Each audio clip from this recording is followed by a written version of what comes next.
Okay, well, good morning and welcome to Predictions and Resolutions. This is an annual event. We host it every year, and personally for me, it's always been one of my favorites. Last year, Adam was also part of that panel. And it was an interesting predictions and resolutions because I think everybody thought that Brexit was very much going to be the unknown for 2020. And then obviously COVID hit in a bad way. So things changed very drastically. So I'm very much looking forward to hear what our panelists have to say for this coming year for 2021. But before I actually introduce you to the panelists and hand over to them, I'd like to just quickly go over some of the events that we're hosting in the coming weeks. Next week, I've got the pleasure of interviewing Alison Rankin of Schroders, who heads not only the real estate globally. So that's on the 3rd of February.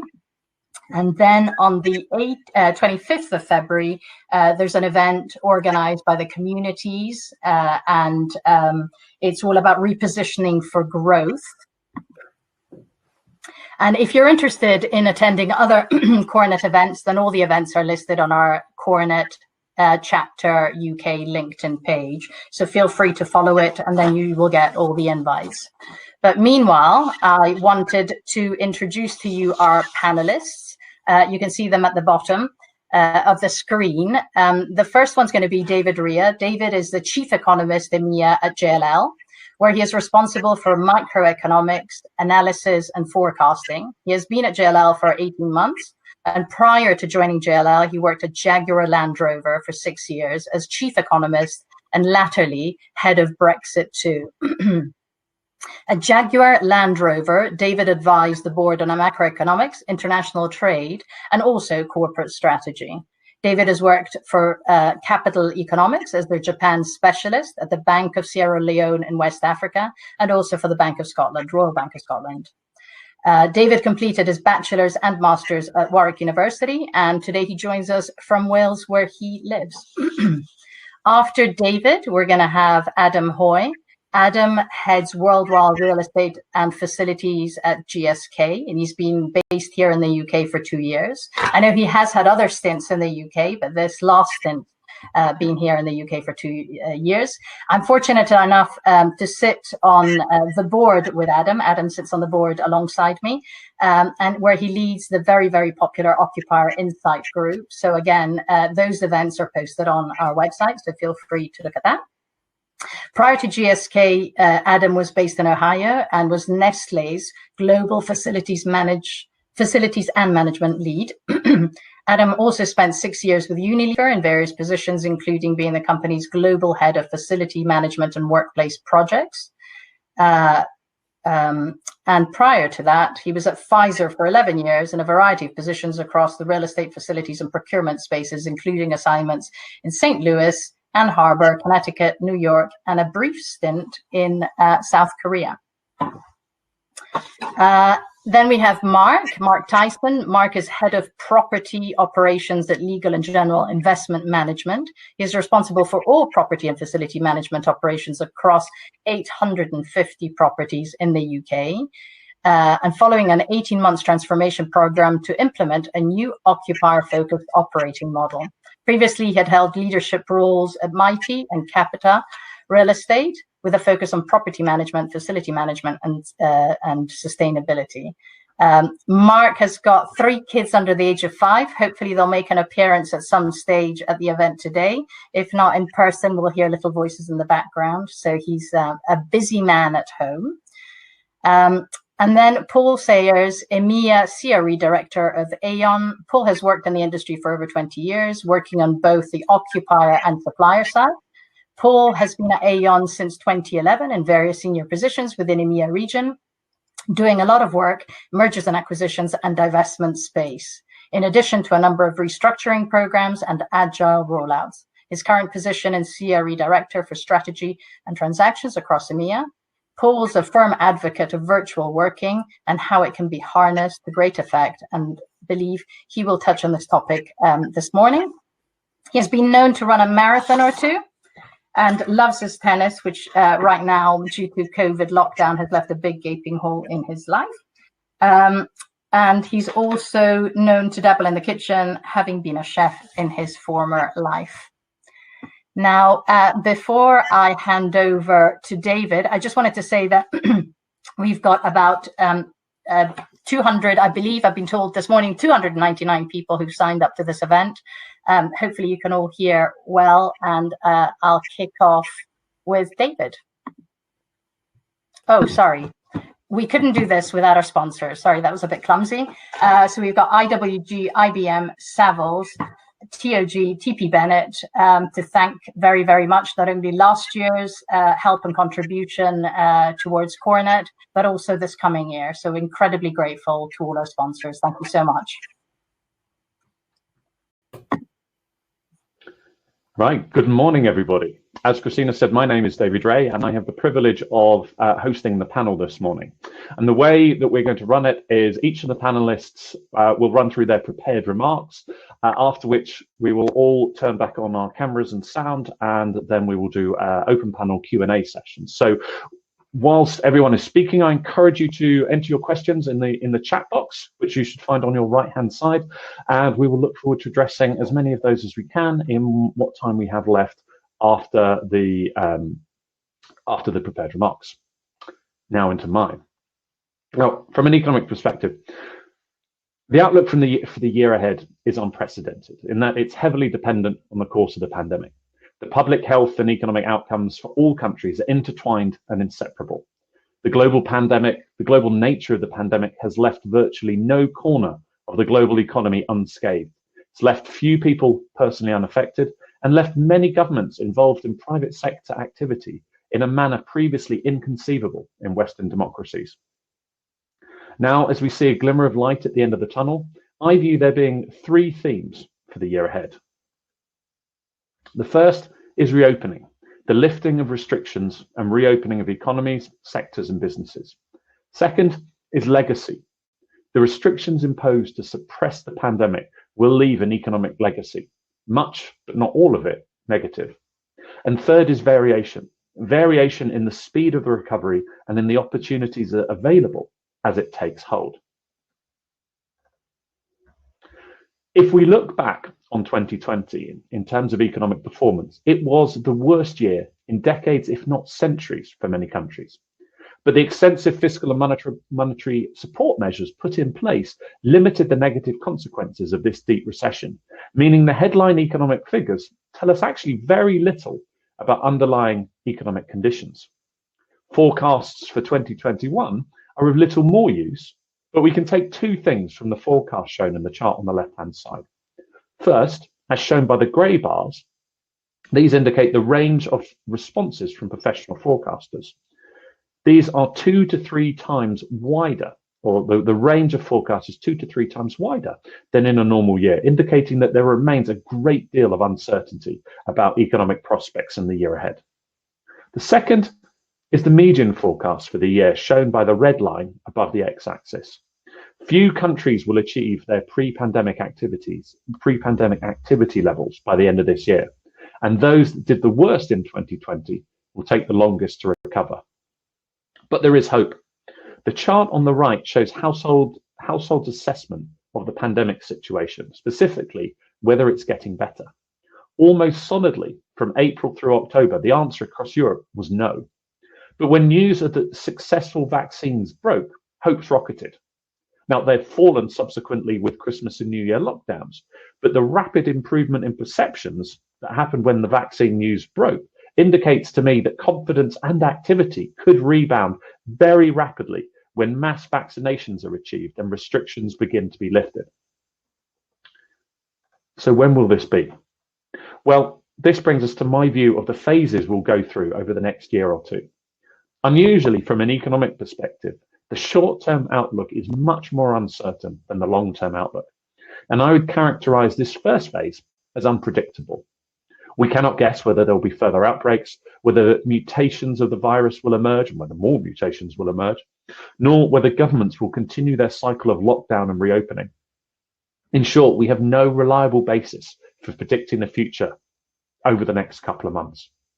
However, the rollout of mass vaccination programs already underway in many countries sets the foundation for moving out of this unpredictable phase into the next phase, which I call uncertain. Let me detour for a second. A mass vaccination program isn't the only strategy for dealing with the pandemic. Many countries in Asia have succeeded in returning life almost back to normal with thorough test, trace, and isolate programs. Unfortunately, governments have not used these as successfully in Europe and are left reliant on medical solutions. Hence, my focus on these being crucial in turning a corner in managing this pandemic. Now, in the uncertain phase, life will begin to return to normal. We will see the phasing out of restrictions, the first real signs of recovery emerging, and the ability to plan for the future once again possible. And this is crucial at the firm level in terms of investment and hiring intentions. Clearly, the timescale is unknown, and I've put a rough estimate for when these phases may last. 6 months for unpredictable, 6 months for the uncertain period. But actually, some countries are already in this phase. My guess, though, for much of Europe is that this uncertain phase will last roughly from the middle of the year towards the back end of the year. Finally, subsequently, we'll begin to enter the post-pandemic phase, and I characterize this as economic performance unchained.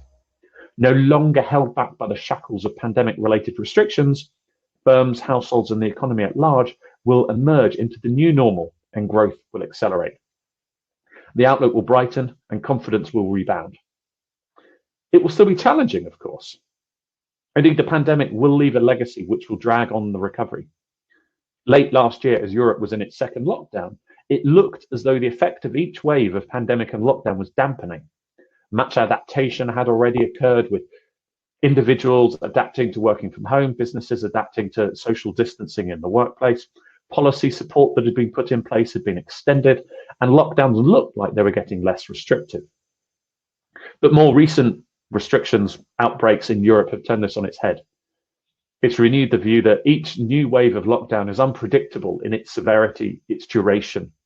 It nullifies our ability to plan, elongating this unpredictable period while also increasing the immediate economic hit, and thereby delaying and lengthening the subsequent recovery time. This leaves a legacy, one of economic scarring and lost productive capacity. The most obvious formats of economic scarring, or the most obvious signs of economic scarring we'll see, are within the labour market, with rising unemployment. But we'll also see it from corporates, from rising debt levels, rising insolvency. Broadly speaking, the longer and tighter the lockdowns, the deeper the economic scarring. Government support programs, such as grants, loans, and work wage subsidies, have helped to minimise scarring, but has not been avoided entirely. In fact, in countries where programs have been less generous, of shorter duration, or extensions have been unpredictable, such as the UK or Spain, labour market scarring has been higher than in countries where the opposite held true, such as Germany or France. This will make for a slower recovery, but it's not the only legacy. Debt is an important one. Governments have taken on huge additional debt in order to prop up economies, and this will mean higher taxes, spending cuts, or both in the future. Though a lucky few with sustainable fiscal positions may look to the lever of higher inflation to help erode the burden of a higher debt to GDP ratio. For businesses too, debt will leave a legacy. In what has been a cash crisis for corporates, firms have drawn down credit lines, issued bonds and commercial paper, and taken out government-backed loans. The net result is an elevated and excessive corporate debt level that will not register higher insolvencies until repayment holidays pass. Many firms will face an excess debt burden even if business rebounds strongly, requiring years to pay off and weighing on future investment and recruitment. Note also that inequality has been exacerbated with a polarization of outcomes. For households, this is likely to mean a K-shaped recovery, the latest edition in the alphabet soup of economist recovery terms. Those in a better position before the crisis, typically those with more education and work experience, often in white-collar jobs and better able to work from home, will come out of the crisis as well off or better off than before. Those with lower levels of education and experience, often in blue-collar jobs and less able to work from home, are more likely to have already suffered income and employment loss, likely leaving them worse off after the crisis. For business, The main axis of differentiation appears to be size. Larger firms with deeper pockets before the crisis have taken on less debt, and that debt is a smaller percentage of revenue, leaving them better positioned to take advantage of opportunities as growth returns. Smaller firms, having typically taken on more debt, will likely face additional hurdles to success and survival. This leads into my third theme for 2021, variation. I believe the unique public health and economic policy paths taken by each country will mean an unusually wide variation in outcomes and recovery profiles post-crisis, both across economies and within them too, across sectors. On the corporate side, we've seen the weakening in performance level off at an aggregate level, or we had till December, as shown by the composite PMI on the left-hand side. However, this disguises a wide variation in performance at the sector level, with manufacturing businesses largely able to continue to operate, but services businesses bearing the brunt of pandemic restrictions. The lifting of lockdown restrictions will change this balance, and services will no doubt rebound sharply. But within the services sector, as within other sectors, the variation in performance will be wide, and with some firms well positioned and others on the brink of collapse. Variation in outcome, in part driven by debt, will be unusually large compared to a typical recession. These three themes give rise to 5 interrelated predictions. My first prediction, building on these 3 themes, is that there will be a multi-speed recovery. I consider 3 factors in making a qualitative assessment of recovery prospects. The management of the pandemic in terms of the public health response and the confidence it inspires in the citizens of their government, the extent and duration of fiscal support programs put in place, and the degree of economic scarring. These factors are, of course, very highly correlated. Some countries, such as China and Norway, have handled the pandemic well, have successfully supported their economies, and have limited economic scarring. These countries have the least ground to recover in terms of lost GDP, none in the case of China, and will return to trend rates of expansion far quicker. Others, such as Spain and South Africa, have been less successful in all 3 ways, have experienced a deeper contraction in 2020, and will take longer to recover to their pre-crisis levels and rates of trend growth, if they achieve them at all. We can expect an unusually wide variation in outcomes at the household sectoral and firm levels too, as alluded to previously. My second prediction is governments that can will seek a third way to help address elevated levels of public debt. There's no appetite among the public nor politicians alike for further austerity, by which I mean specifically spending cuts. And that following the fiscal response of the global financial crisis, tax increases are also unpopular, especially with the increasingly influential band of populist politicians, and they hurt growth. Sin taxes such as stealth, health and wealth taxes could see the largest increases, but these are not big revenue raisers, nor indeed vote losers. A combination of tax increases and spending cuts is likely in most countries, but countries with low borrowing costs and stable pre-pandemic finances might have the benefit of using a third lever, letting inflation via nominal GDP erode the elevated debt to GDP ratio. Where nominal GDP growth is greater than the interest rate paid to service government debt, the debt to GDP ratio will fall over time. In the major European countries, government bond yields have plunged, in many cases below zero, making a higher debt burden more sustainable and increasing the pace at which debt can be eroded by growth. The UK, Germany, France, and perhaps Spain may be able to pursue this strategy to minimize the burden of spending cuts and tax rises, but Italy, Greece, and most others will not. My third prediction is that sustainability in economic policy making will take center stage once more, with policy agendas turning green. In its October 2020 fiscal monitor, the IMF said, the recovery from the current health crisis is an opportunity to move away from the pre-crisis growth model, especially regarding climate change. The aggregate fiscal response to the crisis was in the order of $12.7 trillion in 2020, close to 10 times the size of the stimulus provided during the global financial crisis. Of this, 3.7 trillion is directed towards green initiatives, and the European Union is leading the charge with 37%, of its recovery fund, the Next Generation EU fund, reserved for green initiatives. According to the Greenness of Pandemic Stimulus Index, the chart on the right, the European Union itself, through the European Commission, and many major European countries have concentrated their recovery funds on sectors that have a large and lasting impact on carbon emissions, nature, and biodiversity. The shift to green investment won't just do good for the environment, but it will be good for the economy too. Again, according to the IMF, green investment creates between 2 and 10 times more jobs than regular investment, and this is net of job losses in traditional industries. Supporting this green investment shift, we also expect to see an increase in the issuance of green bonds, including by new issuers. As of October last year, around 20 countries issued green bonds, and in November, the UK Chancellor announced that the UK would join them as of this year. Supporting the growing issuance of green bonds is the prevailing incredibly low interest rate environment, as lower benchmark government bond yields reduce the absolute and relative cost of issuing green bonds, which is higher than normal bonds due to the increased reporting requirements. Which brings me to my fourth prediction, which is that interest rates will remain at or near their currently unprecedented low rates for the foreseeable future. And I expect inflation will remain at bay too.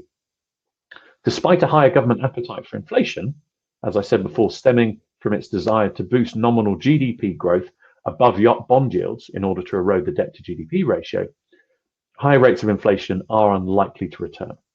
The economic crisis has left huge amounts of excess slack in many economies, which will persist for several years to come. Labour market slack in particular will weigh on wage growth, preventing a wage price spiral. The increase in aggregate household saving rates we've seen during the pandemic is likely to persist, at least in part, leading to a greater level of savings, a lower level of spending, and less pressure from excess demand, should it even arise. In terms of interest rates, there are multiple factors at play. Low inflation will negate the need for inflation-targeting central banks to raise interest rates. Higher household savings will exert downward pressure on commercial interest rates due to the excess of funds available to lend, in part augmented by an excess supply of debt arising from government-backed loans during the pandemic, which will also suppress future loan growth demand. Governments facing elevated public debt will also wish low government bond yields to remain and can put pressure on monetary policymakers, or indeed change central bank mandates to keep interest rates low. Finally, structural factors such as aging populations in developing economies point to lower rates longer term. The upshot here is that interest rates are likely to remain exceptionally low for the duration of most investment horizons.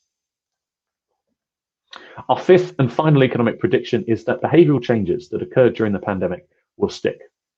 Behavioural changes once entrenched soon become the norm, not the exception. New user groups have accelerated the trend towards e-commerce and online services.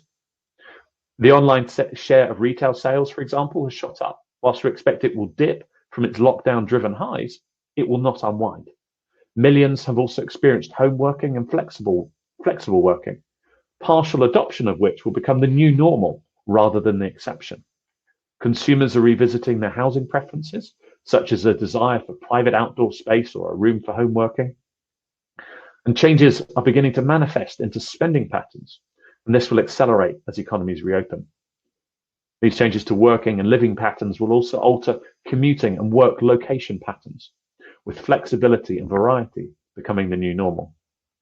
Now, no prediction is standalone. All are interrelated and intertwined with the evolving outlook. So to conclude, and to return to my original thesis, let me leave you with three takeaways.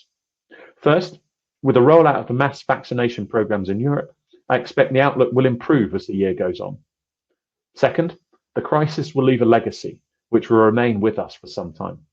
Debt is likely to be a differentiator. And third, the wide variation in outcomes we will see during a recovery will mean that it will be a particularly good time for some and very challenging for others. which is my indirect economist way of saying that there will be opportunities to seek out there. Thank you very much. Those are my prepared remarks. Now I would like to invite Adam Hoy to take the floor. Adam, over to you. Thank you, David. It's always good. Let me get this. It's always good to follow the economist. I think, as with many, I was writing pretty ferociously during the comments there. I think some positivity, which we're all looking for, and a dose of reality as well. So thank you for having me again. I've had the opportunity to speak at predictions and resolutions. This is my third time now. I had the opportunity to do it last year. I'll come to those in a second, but what was interesting is during our conversation last year, I flashed up my predictions from 2015, and it was shocking to see how quickly from 2015 to 2020 things had changed. Doing it 1 year after a set of predictions, not a lot has changed. Obviously, we've had a ground shifting event in 2020, which we'll certainly talk about today, but definitely an interesting change throughout the year. I've had the opportunity to be part of CoreNet for about 15 years now. As Christina said at the beginning, my second stint in the UK as part of the UK chapter. I found that predictions and resolutions is one of my favorite events for the year. Looks like we've got a great crowd today, and it's a shame that we couldn't get together, because I think this is one that we all look forward to, having a few cups of coffee and getting together with friends at the beginning of the year. So with that said, I thought I'd take a quick look at what I predicted and what my resolution was for last year, to see how I did and to see how these probably will play into 2021, and then talk about 2021 specifically. So my predictions, I said that employee services would be at the heart of org design, and what I meant there was that I'm starting to see an evolution of the way that services are delivered. So not so much how companies are putting teams together in companies, but actual organizations are being developed. So instead of having the very thick line between groups like HR services and tech services and a corporate real estate or facilities team, the blurring of those lines to include employee services teams.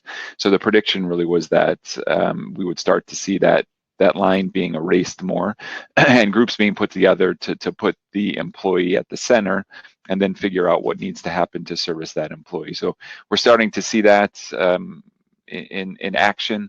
Unilever this past year went to an employee services group, employee experience, I think the team is called, but really look at bringing some of these groups together into one.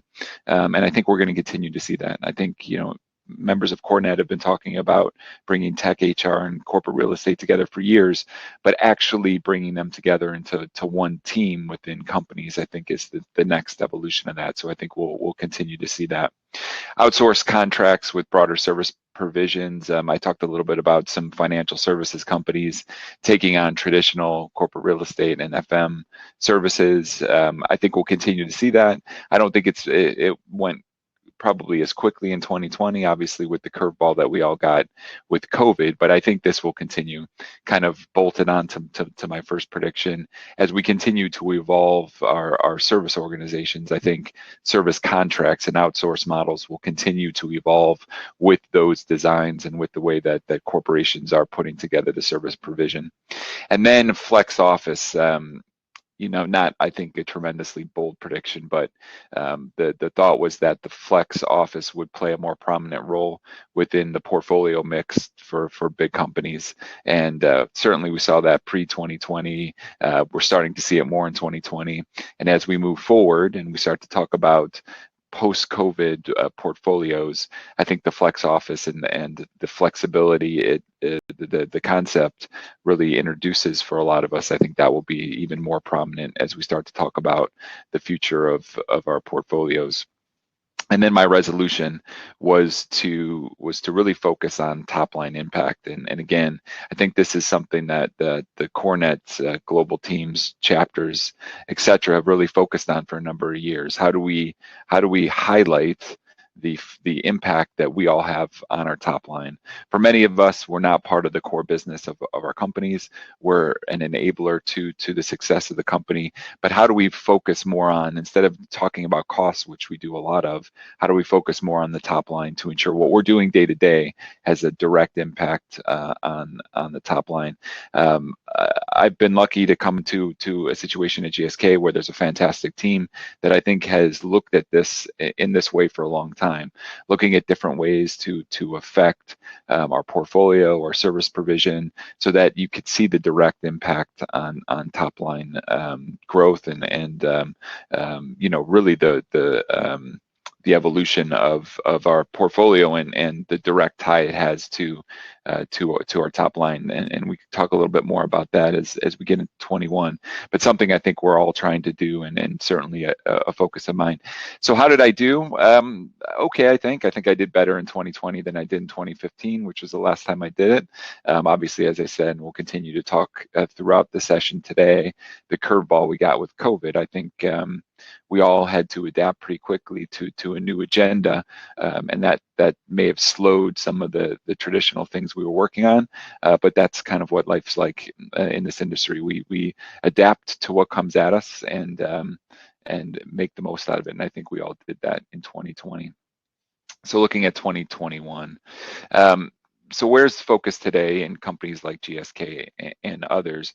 And I think David talked a bit about it in his opening remarks, clearly looking at COVID and reentry and what that means. So I have the opportunity to lead a global team, and we're looking at this in a number of different markets, and clearly it's not the same across the world. As was mentioned, there's a lot of markets in Asia and other places that are back, and if you get on a video call with some teams in China before this past week, you would have seen full offices, and it looks like things are back to normal. And of course, that's not the case in a lot of parts of the world. But planning out what reentry is going to look like over the next 6 months or so, or even longer, is clearly a big and pressing topic now. So how do we use the combination of vaccinations, testing, social distancing, PPE to provide safe and productive workplaces for our employees, not just office spaces, but continuing to do that in production facilities and R&D facilities, really using all the tools that we have to continue to develop a way for our companies to be as productive as possible. So that's definitely high up on the agenda. As mentioned, I've come into a team that's very innovative in looking at how we progress our internal design and how that internal design maximizes the productivity and the outputs of our business. They developed what's called our workspace hub, which we presented on in different industry forums. But that was a large experiment in our global headquarters that looked at the effects of different stimulus and different air quality, lighting, etc., on our employees and their perception of how productive they were being in those workplaces and their well-being, sleep, etc. So we've taken a lot of the good learnings that the team kind of generated from the experiment to look at how we advance our current portfolio and what we can do to make our entire portfolio more productive. So there's a lot of work going on in that now, using, of course, the window that we have here with taking our COVID learnings, but also taking the learnings from this experiment that's been taking place, and then continuing to look at other types of experiments to see what home working and the productivity that we're seeing from home workers in combination with office workers. So a lot of iteration going on with regard to looking at how to keep our people as productive as possible and keep their work-life balance where it needs to be. So we're incorporating those learnings into our go-forward planning. Looking at service provisions, I think, is something that is something that's on the agenda as well. For a lot of us that run FM operations, looking at how we're going to continue to project what we need with regard to services is something that's timely. You know, using the UK as an example, I think we've been, I don't want to say start-stop, but obviously we've gone through different types of lockdowns, different types of tiered situations, different guidance from the government, and we've been trying to build different service provisions for what the expected demand will be in each one of those situations. So the team's gotten really good at planning for different situations, which is great, but what do we do long term, and how do we make sure that we have a flexible set of services that provides the great employee experience that we're really after, but also make sure that we're at the right price point, given the uncertainty we have in kind of how things will develop long term. So that's something that we're spending a lot of time discussing right now. Then looking at you know, our footprint long term, I think, you know, a lot of corporations are making the predictions in various news outlets around what their portfolio could look like, percentages that they may take out of their portfolio. I think it's hard to make those types of predictions. I think our team has done a really nice job over the past 5 years at making the portfolio as efficient as possible, and I think that you know, all of us within the corporate real estate industry, that's what we're here to do, to make sure that we really optimize the space. I don't think that's changed. I think it's just the factors and the variables that come into to how we do that. So we're continuing to look at how we plan longer term and how the different factors affect our portfolio. And then looking at you know, what I would deem as the COVID opportunity, and we've talked about that in the corporate real estate sense, obviously, not in the public health sense, but from a corporate real estate industry perspective, as we know, this has advanced our ability to demonstrate different types of hybrid working situations and the ability for us to be successful in those types of environments. So the question is, how do we use that, and how do we fast track the thinking that a lot of us have been developing over the past years, and not just in the real estate sense, but how do we make it a cultural accelerant within our companies to continue to grow things like trust and transparency. I think that's, you know, on the agenda for a lot of us. So how do we take this and really use it as what I would call a cultural accelerant? That's something that we're clearly looking at, and we want to make sure we take the opportunity to do that. So just a couple quick predictions and some resolutions. People will come back. I mean, this isn't groundbreaking. You know, I'm just a guy leading a corporate real estate team. You know, I've got data that comes to me, but people will come back to the office.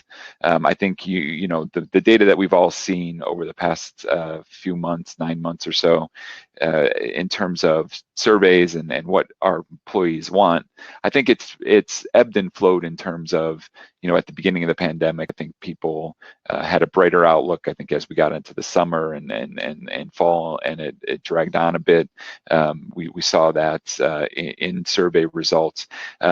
But I think what we all have seen and what is becoming pretty clear is that people want a hybrid type model where they have flexibility to work in different places, whether that be at home, a third location, but they definitely want to come back into the office, and they want that social interaction. They want to interact with their team members, and they want to be part of the you know, the mission that they signed up for when they came to work at whatever company that they work for. So I think that's something that we'll continue to see. And I speak for myself. I enjoy the you know, the lack of a commute, and I enjoy being at home with the family. But sitting in front of a camera every day isn't something that I want to do long term. So coming back to the office is definitely something that I'm looking forward to. Then really, you know, going into the next one, smart use of space will become a competitive advantage. And I think this is really what we're all working on. What is the purpose of the office going forward? And how do we shape our office and our designs and our offerings back to our companies, and do it in a way that gives us a competitive advantage, not just in been having the most productive type of real estate, but having that the ability to attract by the way that we work and the types of environments we're giving our people to work in. I think that's always been the case, and we talk about this at CoreNet quite a bit, but this is, I think, the next step in that sense, where this could be a differentiating factor for different companies, and I think it will be a competitive advantage for some as people start to figure out what the purpose of our properties are, and the ones that get it right will see this competitive advantage. Then just in terms of resolutions, I think the evolution of the importance of our industry, and again, another core thing we talk about here at CoreNet, I talked about this a few times. As Christina mentioned, I have the opportunity to lead our Occupier Insight series. So we get our occupiers together a couple times a year and really talk through things that we're seeing.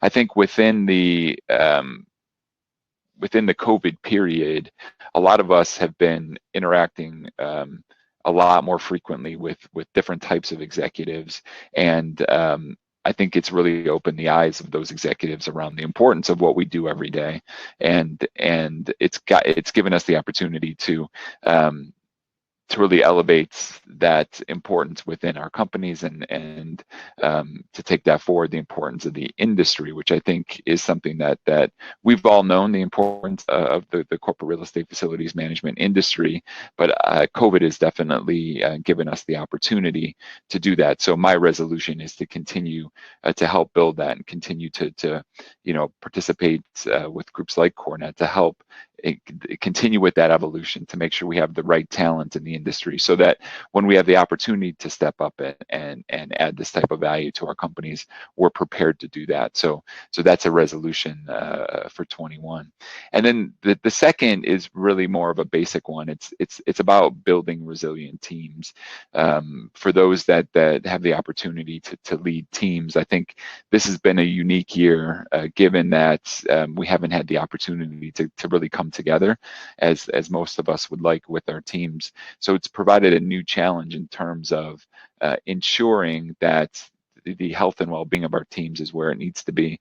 And I think it's really highlighted the importance of checking in with people, ensuring that you have the right mix of business time and personal time to make sure that the teams and the people within the teams are in a good space. And I know as we've talked about, and it's surely out there in different publications and different industry associations, we know that some people are struggling. So to continue to build resilient teams, that's one of my resolutions, to make sure that we focus on our people, because at the end of the day, that's really how we're going to get through this. So thank you. Really enjoyed the opportunity to give some thoughts at this version of predictions and resolutions, and hoping that our 22 event will be in person. So I'll pass it over to Paul. Or excuse me, David. Thank you very much, Adam, and I hope we won't have to wait 5 years to have you back again for reviewing your predictions. So moving on, I believe it's Mark next, but Paul's slides are here. Is that correct? Let me just have a flick forward. No, it does look. Paul, I'm sorry to put you on the spot, but I believe you're jumping in now. No problem at all, David.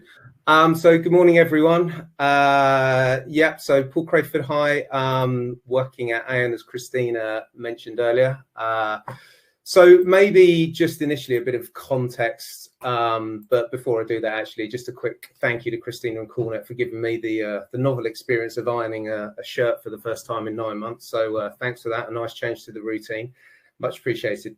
But firstly, a bit of context. As some of you may be aware, Aon announced a combination with Willis Towers Watson back in March 2020, which seems like an age ago.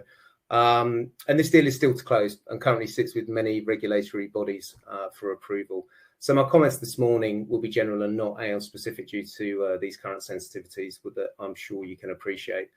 But suffice to say, from an EMEA perspective, we have around 60% of our workforce working in a fully agile manner to varying degrees, which has been years in the making. There have been many successes, failures and lessons learned along the way. But the point is that we've worked as a wide multidisciplinary team across the portfolio to make this happen. And we have the battle scars and the experience necessary to talk to an area that I'll focus on this morning briefly, namely expanding and improving the quality of remote working programs, which is going to be a big feature in many of our working lives throughout 21. But maybe just a few words on the new company being formed and what the global portfolio will look like day one when this deal does close. So the starting headcount we anticipate being around 95,000 heads across about 1,000 locations across 100 countries, and a day one kind of square footage of around 15 million square feet. But on to 2021. So I had high hopes on January 1st this year, believing that one, CoreNet would reduce their membership fees to help everyone out through these tough times. Two, I'll get more Aon resources to navigate the choppy waters we're currently faced with. Three, my wife and I would slip back into the groove of homeschooling like ducks to water. And four, that we'd see a welcome reduction in the general use of the term unprecedented and the new normal. Alas, not one of these predictions has proved anywhere near accurate. So I'd put a health warning on my reading of the tea leaves, to be perfectly honest. However, one thing I do know that in 15 short days' time, it will be Chinese New Year. And 2021 is the year of the ox. Now, the ox denotes hard work, positivity, and honesty that will be manifested in all of us in the coming 12 months, apparently. And to be perfectly honest, I think we're going to need bucket loads of each of those characteristics to navigate what lies ahead. I think an obvious general point to make is that 2021 will be another year of significant new developments and continued massive disruptions. Constructive disruption in many cases, where long overdue structural changes in certain industry are hastened by the pandemic. Retail being a great example of that at the moment. And of course, CRE are not immune to these massive societal and economic changes. So I think, and I predict that 2021 may well provide us with a unique set of opportunities for us as individuals, but also a unique opportunity for our industry to rethink the role, the value, and the future direction of corporate real estate. I think 2021 may well see the start of our industry beginning to rethink and potentially redesign itself around the emerging economy that will eventually rise out of the pandemic.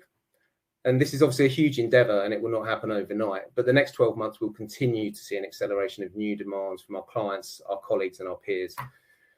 And when we start to think about how this may manifest itself, I think the best guide is probably ourselves, as we've all been impacted by the events of 2020 in so many ways. By holding a mirror up to ourselves, we can think about what we've learned from the pandemic, what our firms have learned, and what we and they may well be demanding from corporate real estate in the emerging economy post-pandemic. So, from a personal perspective, I've been a fully virtual worker since about 2006. So I guess I've had a head start regarding experience in some of the issues in relation to remote working practices. And this puts me in a pretty good position to predict that 2021 will see a significant continuing evolution of traditional working patterns for many of us, as many companies will start to embrace flexibility as a permanent change, as opposed to an early response to the pandemic. And I think that's the key point to be made here, that for much of the workforce, and companies' responses are still in survival mode, but that's still a far cry from optimizing productivity for the employer and also improving the experience for employees. In the early days of the pandemic, working remotely was often implemented as a temporary contingency plan, a haphazard bandage applied to prevent the company bleeding to death. And clearly many are still operating in that triage mode, but this could be the year when a full treatment plan is formulated and applied.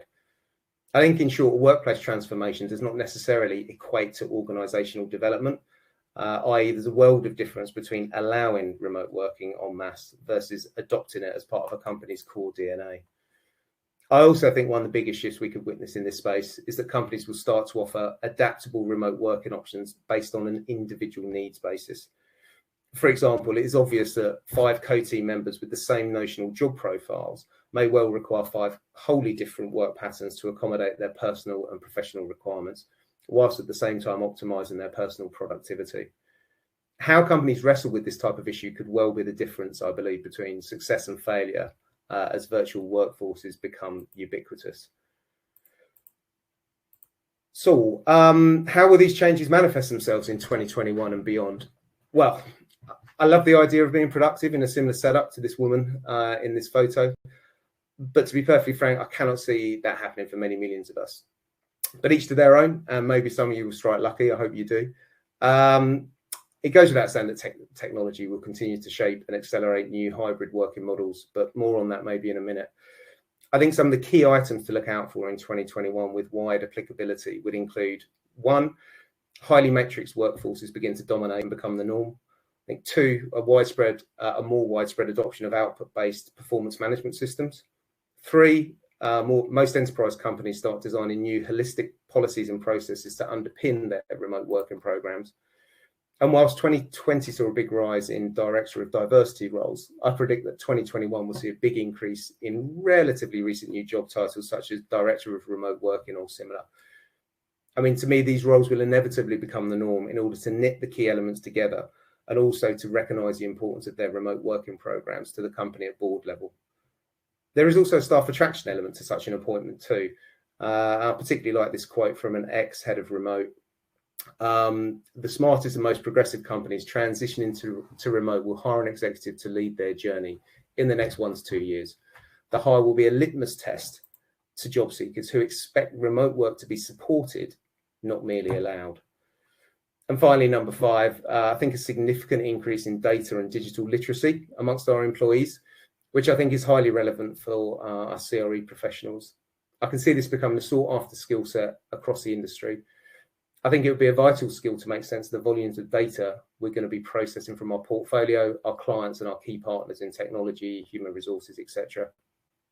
In fact, I don't think it would continue to be a nice to have on our CVs, but an essential base requirement for many employers in the near future. So, yeah, human resources.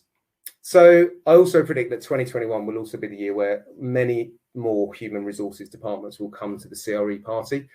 And for once, they won't come kicking and screaming. I cannot see any other outcome for companies who wish to fully embed virtual work in an effective manner. For some of you, this may already be your reality, but I suspect for many of us here today, that is far from being the case. I think the fundamental shift we may see in 21 is where many HR departments shift from being predominantly operational centres to becoming key strategic partners for corporate real estate. This may see HR teams adopting the role as the centre of delivery of people services around experiences and outcomes, listening to the voice of the employee with a non-optional focus on well-being, diversity and inclusion. Mental health awareness and strategies to offer employees support in this critical area will also continue to be a key corporate priority post-pandemic. Now, I would argue that HR has often been the missing link for many occupier CRE teams, but I can see that changing this year, and I think mainly down to sheer necessity. I think the symbiotic relationship between CRE and HR will become more evident over the next 12 months. And then in the not too distant future, occupier CRE teams will merge with HR and or technology to a large degree to enable more seamless working practices. So where does this all end up? And I guess touching on something that Adam discussed earlier. Well, I think the Holy Grail really is probably a super nucleus being formed of real estate, HR, technology, finance, procurement, and other related enabling services, whilst in parallel, data platforms will transform our portfolio optimization, our strategic planning and workplace management alike. And finally, I also believe 2021 will see a wider adoption of artificial intelligence and virtual or augmented reality creeping into the CRE mainstream and becoming a bigger part of all our working lives. As companies realise that happy, trusted and engaged employees are infinitely more productive than corporate drones, competency-based organisations will thrive in 2021, building on human skills and using AI for the mundane, repetitive processes for which it was designed. AI and digital workspaces are likely to empower remote workers in different business operations in the coronavirus era and way beyond. Some examples could include, real-time support for customer service functions, prioritizing tickets, personalized responses, and managing customers' expectations. I also think, AI helps to support teams to do minimal administrative grunt work as well, freeing up time to focus on higher value tasks. So I think a new age of customer service and experience is around the corner, and the idea of some form of harmony between a chatbot and a human agent seems inevitable to me. And maybe just a couple of real world examples that may not be that new to many of you. A company called NVIDIA have prioritized human expression at the expense of the background of video calls, which significantly reduces bandwidth and helps people to read body language and facial cues to try and replicate a human connection remotely. We can expect to see many more of these projects spring up in 21 as advanced tech becomes more refined and hopefully accessible. Many of you may also have seen Facebook's 2020 launch of Infinite Office, which utilizes virtual reality to create an immersive virtual office space by visualizing things like a multiple monitor setup. And Facebook is also looking to integrate with a company called Spatial to allow socially distanced meetings in augmented reality too. Now, this area obviously raises a whole heap of ethical questions, and I have no doubt that many of us remain skeptical about their applications. I also think this is probably a horrific view of the near-term future for many of us, suffering from severe video conferencing fatigue. But nevertheless, it is coming. So maybe just to wrap up, a few words regarding resolutions as we navigate these times. Well, firstly, a wise person once said, the first step towards change is awareness, and the second step is acceptance. And I think we've all had to accept a massively imperfect 2020 on so many levels. And there will no doubt continue to be vast challenges for many of us in 21.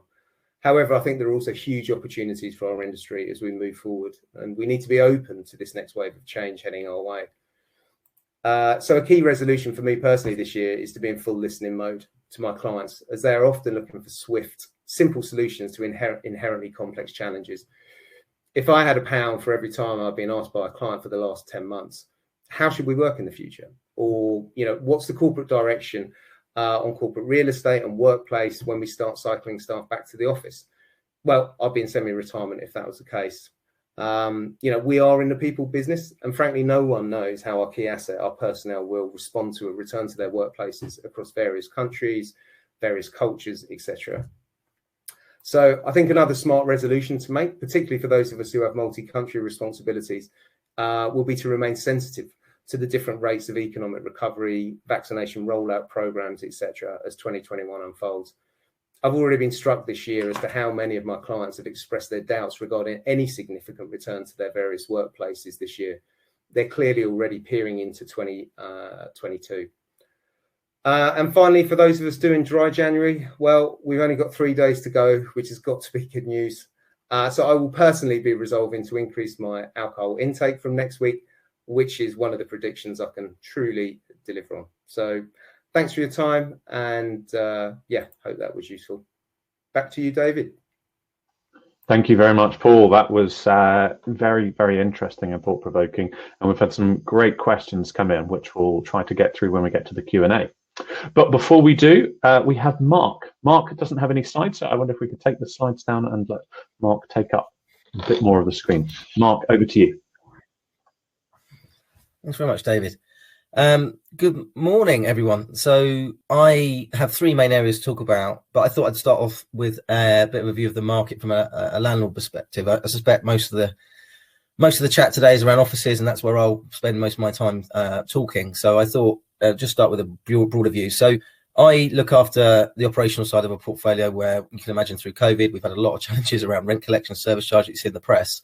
However, probably what you don't see is there's still a lot of deals being done. So the more resilient businesses in the market at both ends of the spectrum, large corporates and SMEs, certainly in industrial estates, logistics players, people that are connected to the supermarket industry are doing well, and they're expanding and they're taking more space. Also, big retailers are showing confidence in certain areas around retail parks where they've got we can prove good performance. So other than the leisure industry that's in hibernation, we are seeing a lot of positive movements in the market over the last sort of 6 months or so. In offices particularly, I think that our view as a house is that the high quality offices will survive and prosper, and I'm going to spend quite a lot of time talking about that today. And inevitably the question here is then, well, the office is dead, but actually I think what we're going to see is the substandard office is dead. So the days of picking property on square footage, rent and service charge without any other factors involved have gone. And therefore we're in a situation now where landlords and anybody that operates property is competing for the building user rather than the finance director and property director, who previously may have been the main focus for those conversations. So what I'm going to talk about today is 3 main areas where I'm going to caveat myself here to say that they may not all happen in 2021, but I've seen enough in the last couple of years and with COVID to finally move over the edge. I think we will see the moves towards this, And I'll be amazed if we don't see the three things I'm going to talk about really coming into play but in the next couple of years. So the first area I want to talk about is air quality. It's interesting to me that this has been a passion area for me for a long, long time. But now, if you notice, everybody is talking about ventilation. Sage are talking to the government about it. It's in the press nearly every day since Christmas around airborne viruses. Things like humidity are being talked about for the first time. And actually, one of the greatest barometers for ventilation in offices is the CO2 in the air, because that gives you an idea of the airflow through a space. Now, that is a gift for our industry. So I've spent a lot of time in the facilities management industry, and forever we've had this block where as soon as you get to a certain point, it gets too technical, or it's not a boardroom level discussion. And I think the gift that we need to see this year is a flip around how we measure our space. And those parameters we've got, CO2, VOCs, humidity, temperature, when you add in things like light and noise as a built environment, that is what we contribute to the party around productivity.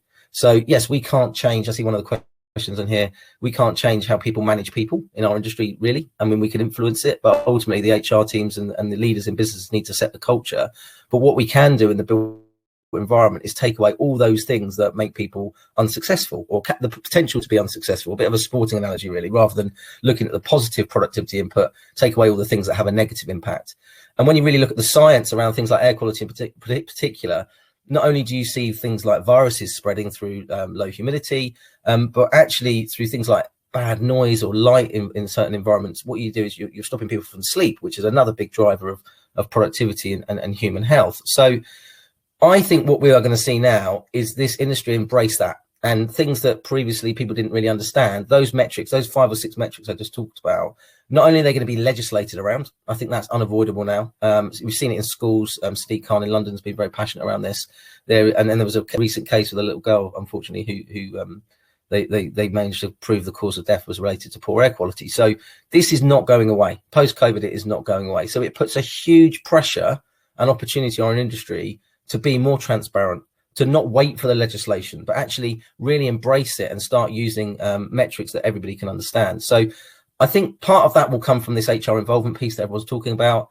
But I think as an industry and as corporate real estate workers, we need to be pushing that data to be available so people can make better decisions, which leads into my second point, which is around property passports. And I think this will have benefit from both occupiers and investors' perspectives. From an investor perspective, when you're buying a building at the moment, it's a bit of an unknown. The operational side, the quality of record keeping is outside of statutory.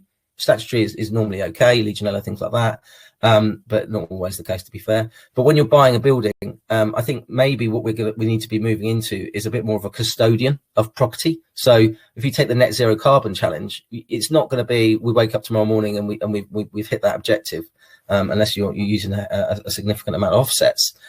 So I think what you're going to start seeing is the industry developing standards which are ubiquitous. So the building comes with effectively an MOT, and to anybody that's as an investor, they can look at that MOT and they can see the progress that's been made towards net zero carbon, the percentage of time that the spaces within that building hit those air quality or productivity markers that I just talked about, and ultimately the condition and the life cycle of the property. So it's not a guessing game anymore, and that becomes part of the value equation, which I'll come back to in a minute.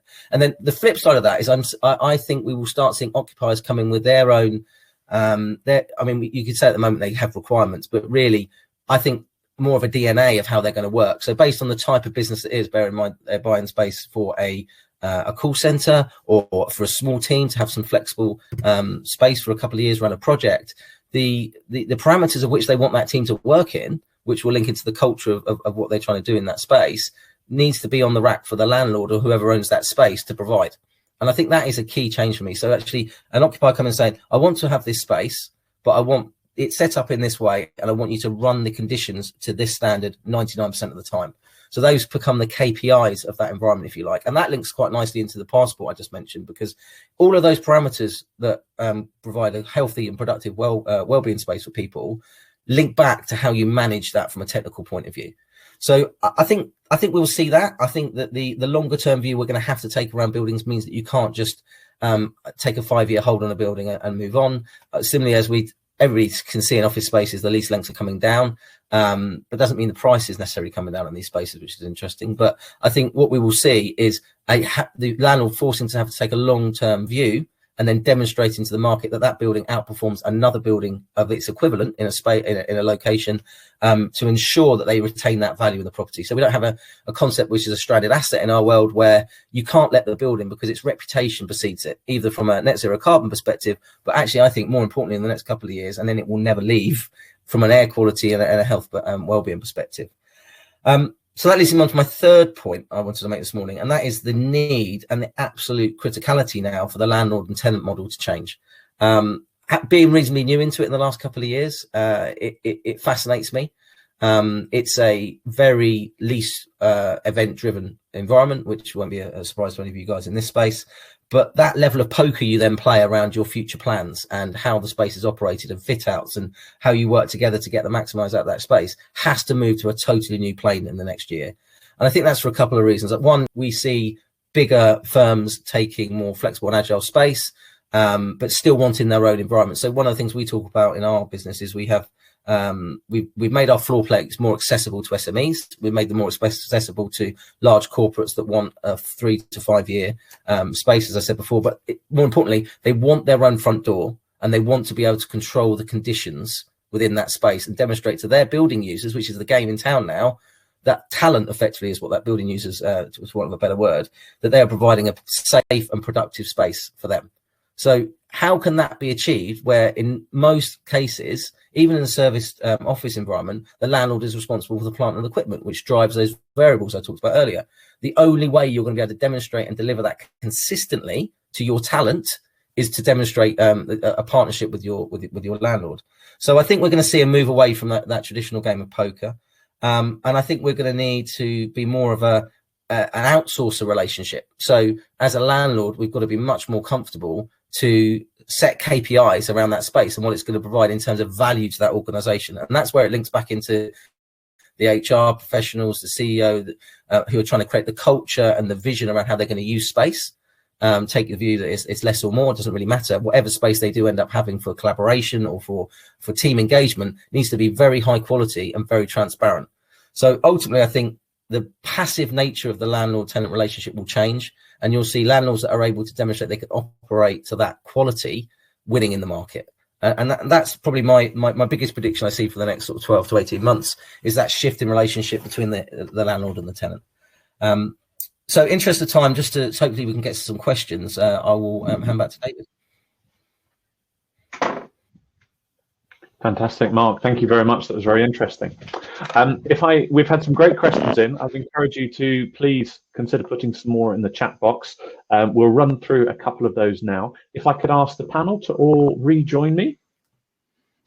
We have some prepared questions, or I have some prepared questions, but I'd like to draw on some that we've had in first. So, question from Kirsty Palmer, and if we could take the question in the same order that we spoke in.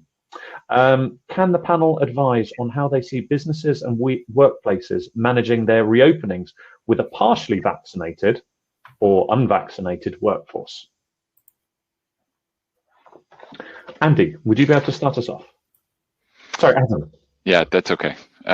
Thank you, David. Yeah, I think we've been talking about this, and I don't have a specific answer to it, but some of the thoughts that we've had would be around how do we segment the building to look at how we have one section that could be for people that have been vaccinated and others for people that haven't, and then do we do the PCR testing, lateral flow testing for the people that would be in the portion of the building that contains people that haven't been vaccinated.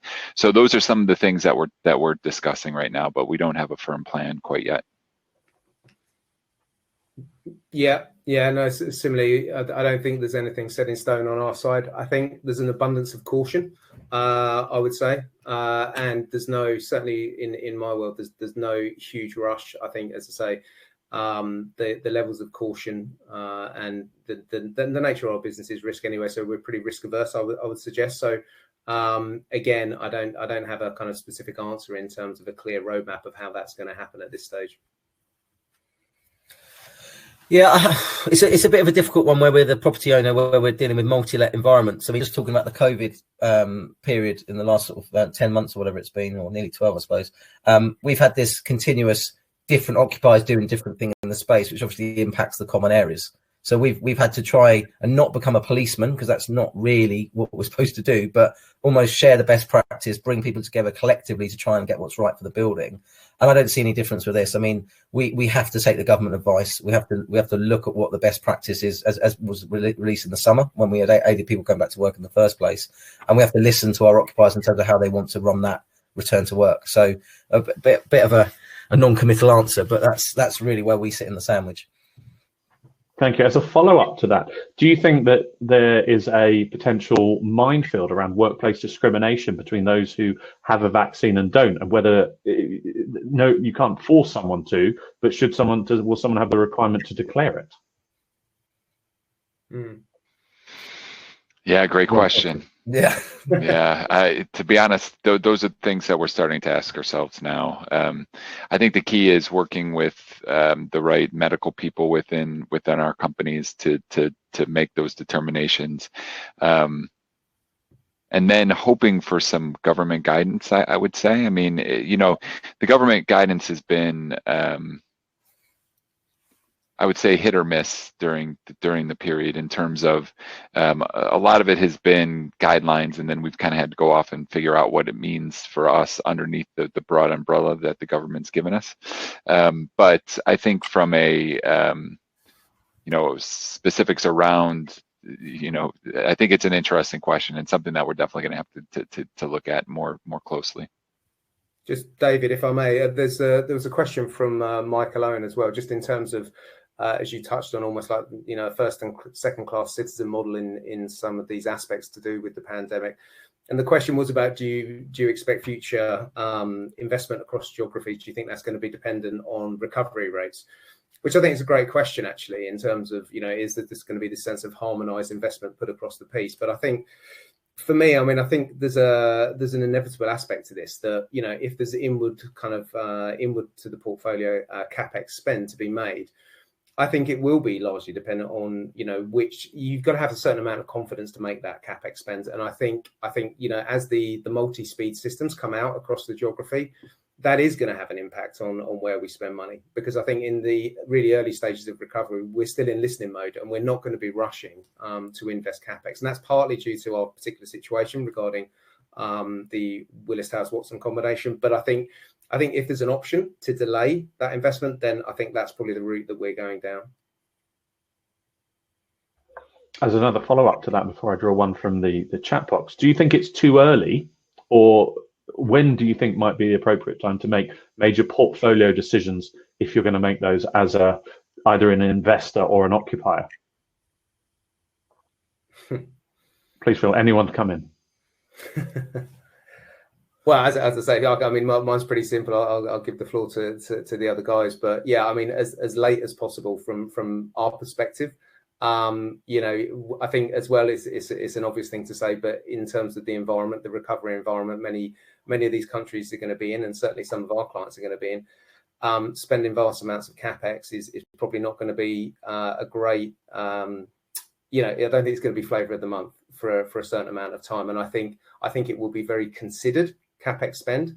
So I think the business cases many of us will actually be writing when there's a significant capex element are going to have to be very, very carefully worded. I don't think it's going to be a scattergun approach. I think it's going to be super targeted.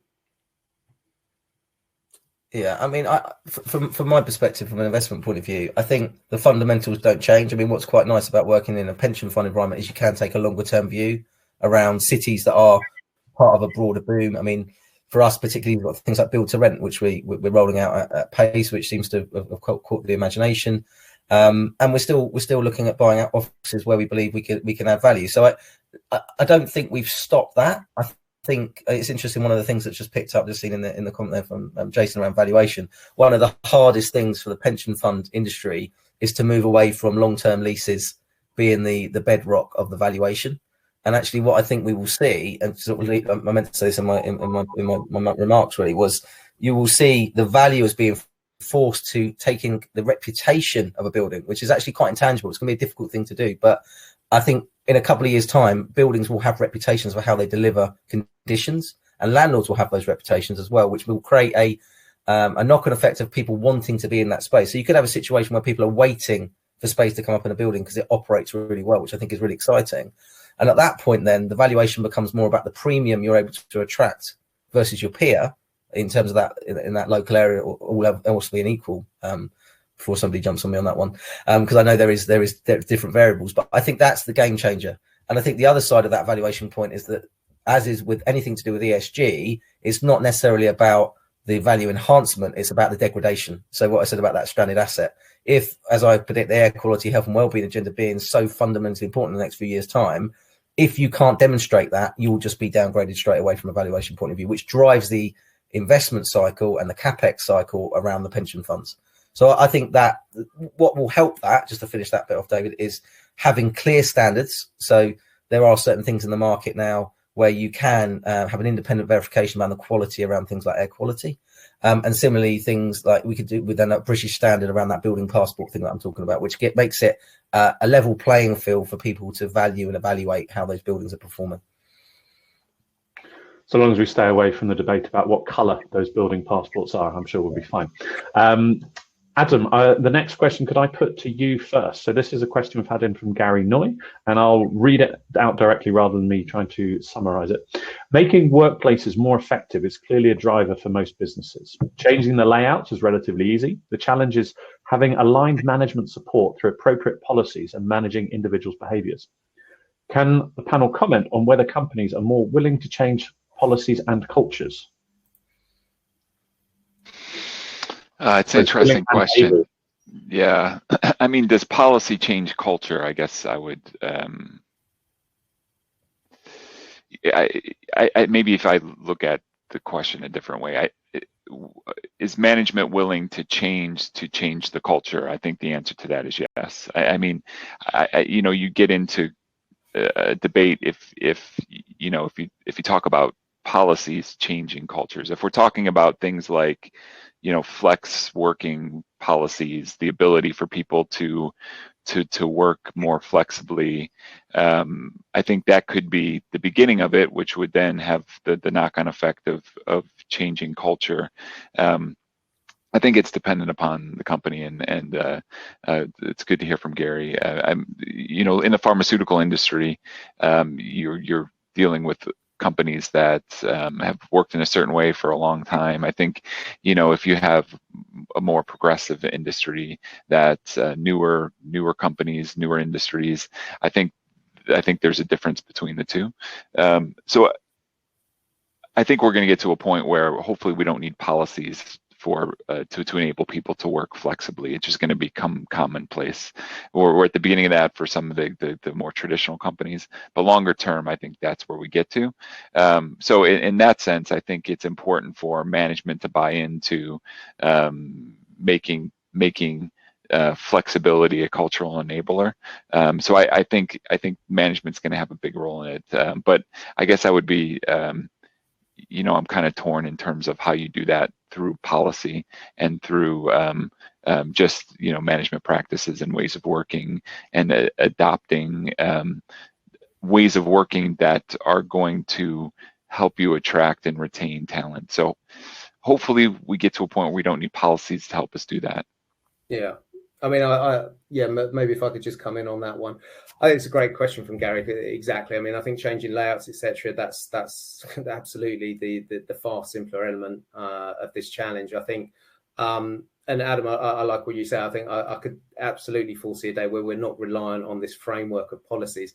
I think over the next year or two, I think it is necessary though for a lot of companies to almost act as that bridge between where we are now and actually getting, as you say, getting management into that mindset. It's just kind of automatic.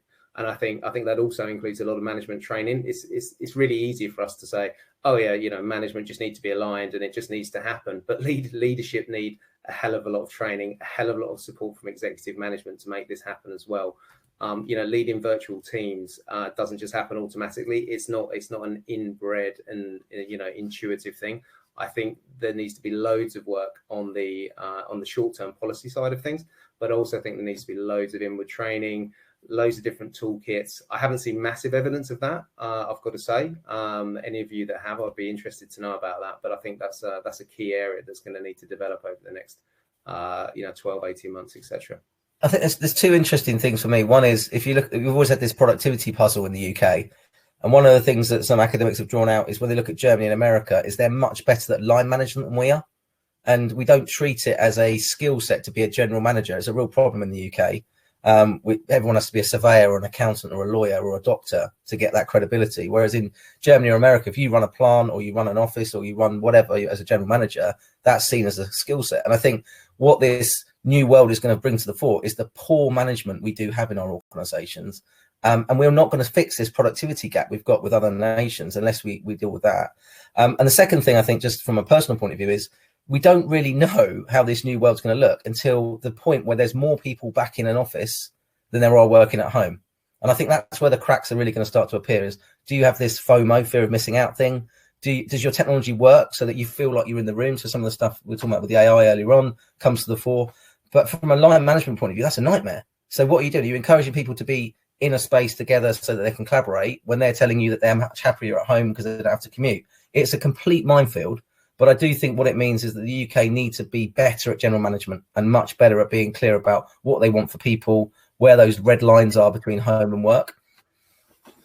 Yeah. So following on from that then, and Paul, I'll try and put this to you first because I know it's an area of your interest. How do you then embed performance management effectively in a remote working environment? Yeah, good question. I think I think there are some key elements you need to focus on. I think making expectations and preferences explicit on both sides of the coins is a great start. I think in kind of virtual environments, leadership needs to double down on that. I think it's really easy to make lazy assumptions that can lead to a lot of anxiety, which is going to hit performance in a major way.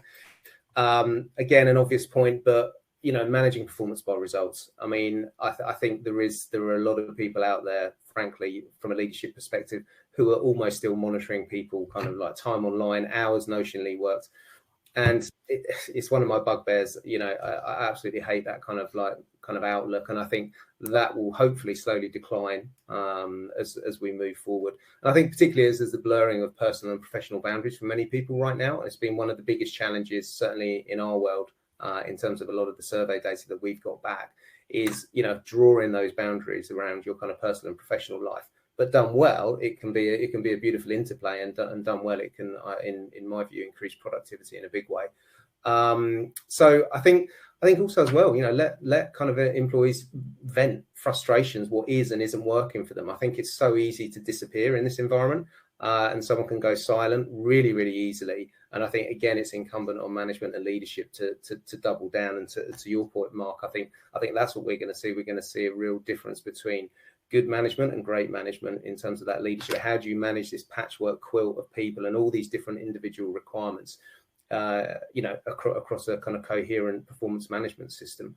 And maybe just one other thing, being human helps. It's not all about business. I think creating informal spaces allows people to be themselves to a large degree. And maybe just one other point, doubling down on regular check-ins as well. This whole thing about, you maybe have a one-to-one with your key members of staff every 2-3 weeks. I just don't think that cuts the mustard in a virtual environment. I think a lot can happen in people's lives within that time. So I think opening up those channels for people is probably a key element of performance management as we move forward. Yeah, David, just maybe a couple of adds there. I think the reality is a lot of us have been doing this for a long time, right? Those that lead global teams, we've been leading virtual teams for a long time. So I don't think these are new skills. I think they just have to be extrapolated a bit as more people become virtual. So I think it really is about outputs, being clear on what the expected outputs are and really managing to those outputs, having the right check-ins to make sure you're on the right track to get to those outputs. That's really what it comes down to. If I look at if I look at the evolution of the different companies I've been in, I think there have been some that have been very good at providing that training to managers to operate virtually and to manage on expectations. But it's definitely something we probably need to do more of. I think some just take it for granted that you could flip the switch, and those that haven't managed virtually will be able to do it. But we're not starting from scratch, is my point. I think a lot of people have led teams that sit in different parts of the world and have had to figure out how to be successful in that landscape. So taking that learning and then continuing it to apply to to these types of working environments that will become more prevalent. Mark, do you want to come in on anything on that? No, I agree with that. I think that's the challenge we've got. How everybody's the same standards of management and access. I think this leads to probably what will be our last question, given time. This is a question in from Guy Duetel, sorry if I pronounced your name correctly, which I think follows on.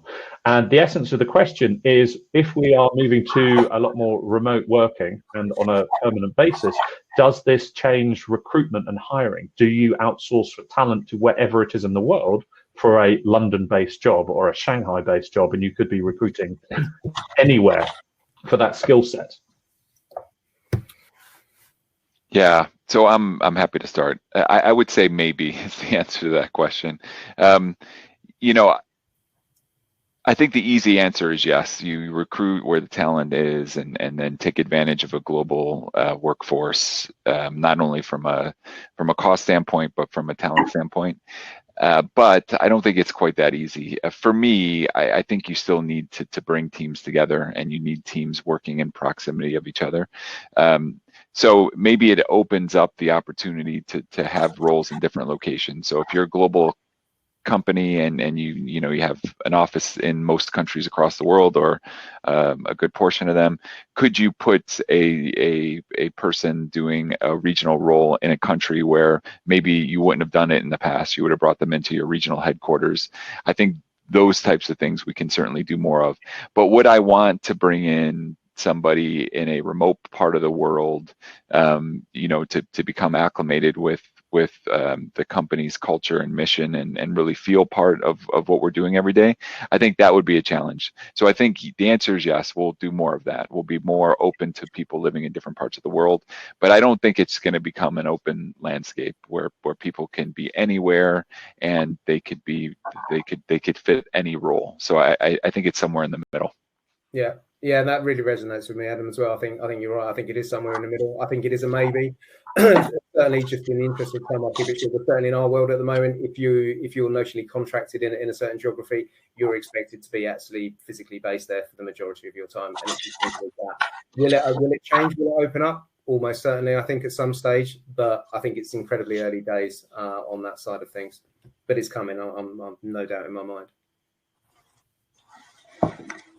On that note, I wanted to say thank you so much to all our panelists. I know that I've learned a lot from all your predictions, and I've really appreciated so many questions, which have made this event even more interactive than we had hoped for. David, you first, thank you for the analysis on the economy and the outlook for the next 18 to 24 months. And it's given us all some positive insights and things to hope for. So thank you so much. Adam, a key comment for you that came out of you for me was CRE impacting the top line. I think that's critical for all of us in our roles. And I think that the building resilient teams, I think we've all known colleagues that have suffered through this period. So I think it's spot on. So thank you so much on the work-life balance. Paul Crayford has hugely challenging role, obviously, with not just the business as usual and returning to the new normal, but also integrating two major portfolios together. So best of luck, and I've really enjoyed that. And managing by performance, I think it's skills that we can all hone in on. So thank you for that. And Mark Tyson, it's always great to have a landlord on the panel. We get a very different perspective, and I think that's always appreciated. But I think the comment that for me stands out the most was the fact of you embracing this new relationship between landlord and tenant, which I think we all very much behind you on that. So thank you so much. And David, thank you also for being a magnificent moderator. I know it's not an easy gig, so thank you so much. Best of luck to everybody. It's 9:59. This is actually being recorded, or has been recorded, so you'll be able to find it on the CoreNet website. So thank you very, very much. I know others can't join me in an applause, but I'm sure that everybody's very grateful. We had over 200 people joining this conversation. So thank you so much. Great. Thanks, Christine. Thank you all. Thank you. Bye-bye.